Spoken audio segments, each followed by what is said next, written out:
السلام علیکم ورحمۃ اللہ وبرکاتہ۔ نحمدہ و نصلی علی رسولہ الکریم، بسم اللہ الرحمن الرحیم۔ امید ہے آپ تمام حضرات خیریت سے ہوں گے۔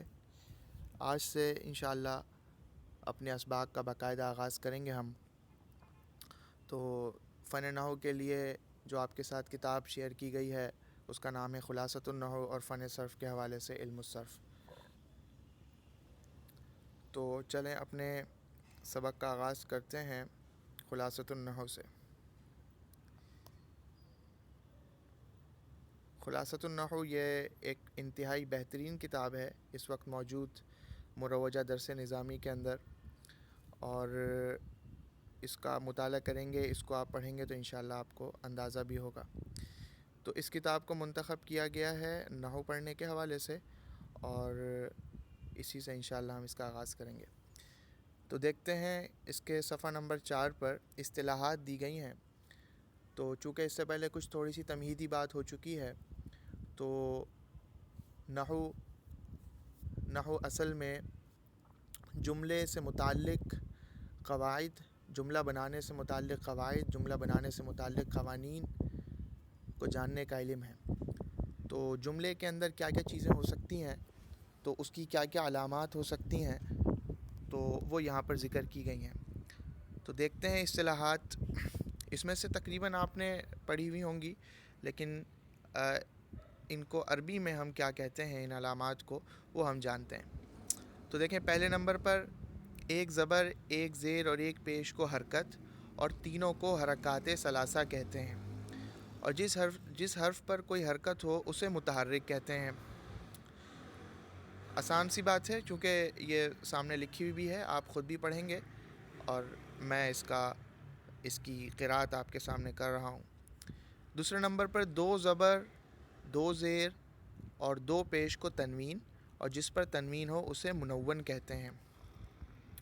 تیسرا نمبر پر ایک یا دو زبر کو فتحہ، ایک یا دو زیر کو کسرہ، اور ایک یا دو پیش کو ضمہ کہتے ہیں۔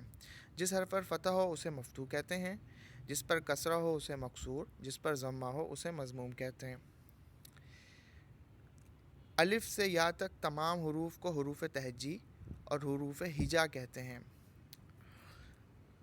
الف، واو اور یا کو حروف علت اور باقی حروف کو حروف صحیح کہتے ہیں۔ نمبر 6 پر اس علامت دی گئی ہے، اس کو دیکھ سکتے ہیں۔ اس علامت کو سکون کی علامت دی گئی ہے، یعنی جزم کی، اور جس حرف پر سکون ہو اسے ساکن کہتے ہیں۔ جس الف پر کوئی حرکت یا سکون آ جائے اسے حمزہ کہتے ہیں۔ جو حمزہ زائد وصل کی صورت میں گر جائے اسے حمزہ وصلیہ، اور جو نہ گرے اسے حمزہ قطعیہ کہتے ہیں، اور جو حمزہ زائد نہ ہو اسے حمزہ اصلیہ کہتے ہیں۔ اب یہ تفصیل طلب چیز ہے، یہ انشاءاللہ کچھ ہی اسباق کے اندر اس کا باقاعدہ ذکر آ جائے گا، تو آپ وہاں سمجھ جائیں گے کہ حمزہ وصلیہ اور حمزہ قطعیہ کیا ہوتا ہے۔ تو چونکہ یہاں اصطلاحات دی گئی ہیں تو ہم نے ان کو پڑھ لیا۔ اس کے بعد 9 نمبر پر الف لام کو حرف تعریف اور تنوین کو حرف تنکیر کہتے ہیں۔ 14 حروف حق کا خوف، عجب غم ہے کو حروف قمریہ، اور حروف قمریہ کے علاوہ باقی حروف ہجا کو حروف شمسیہ کہتے ہیں۔ اصل میں یہ حا، قاف، کاف، الف، خا، واو، ف، عین، جین، با، غین، میم، ہا، یا، یہ 14 حروف ہیں۔ ان کو انہوں نے جمع کر کے ایک شعر بنا دیا۔ ان حروف کو حروف قمریہ کہتے ہیں۔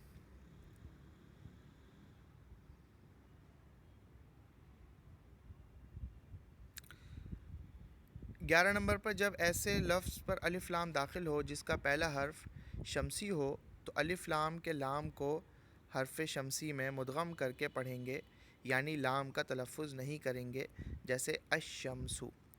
تو آپ نے دیکھا کہ شمسی حروف شمسی میں سے تھا یہاں پر، اور اس میں سے الف لام کو نہیں پڑھا گیا۔